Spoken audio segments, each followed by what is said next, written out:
All right, everybody. All right, this video is going to teach you. I'm glad it happened. I said I'm wondering when this is going to happen, so I'll have an opportunity to actually show you an example of why we put our stop loss the way we do, which mine is incorrect. It should be right here and right here. Okay, so anyway, we put our stop loss right above the big arrow. Why do we do that? Here's a fine example, and we just took this trade.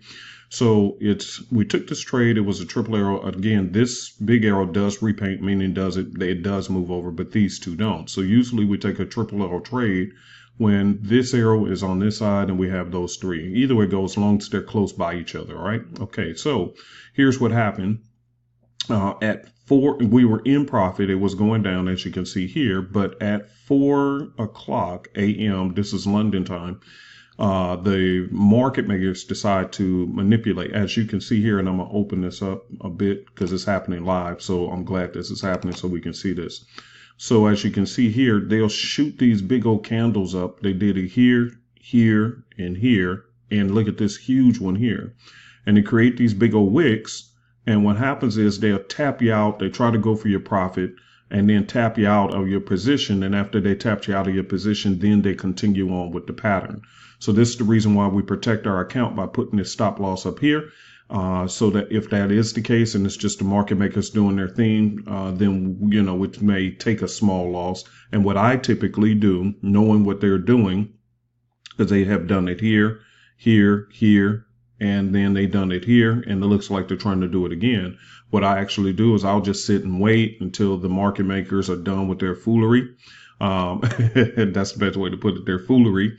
And then once it resets with the triple arrows again, because it does reset sometimes, so you'll have it come over and then they'll create another triple arrow set. Then I jump back in, and sometimes you can get it at a better price if they reset it up higher, and then your stop loss is here. Then I go back in and hit them and get my money back, or I just, again, my stop loss was never hit because as you can see, the wick right here, they created the wick. That's what they call these wick or stop hunt candles, because that's what they're doing. They're trying to hit the people's stop loss and then take off with your money. So that's what happened. So this is a fine example. I'm glad I was able to catch this for this video. Okay. So this is the reason why we do that. So have no fear. It's no matter what system you had, the stock market makers are going to do what they do. They're at the casino, and the house always wants to get paid. Sometimes they get greedy and want more contracts. And so this is some of the moves that they do. So once that is over, I just get back in on the trade, or my stop loss, as you can see, it was never hit. Look at that. It's going back down now. See that? It's happening literally as we speak. So anyway, just want to show you that video as to why we put our stop loss right there. Okay. Thanks, everybody.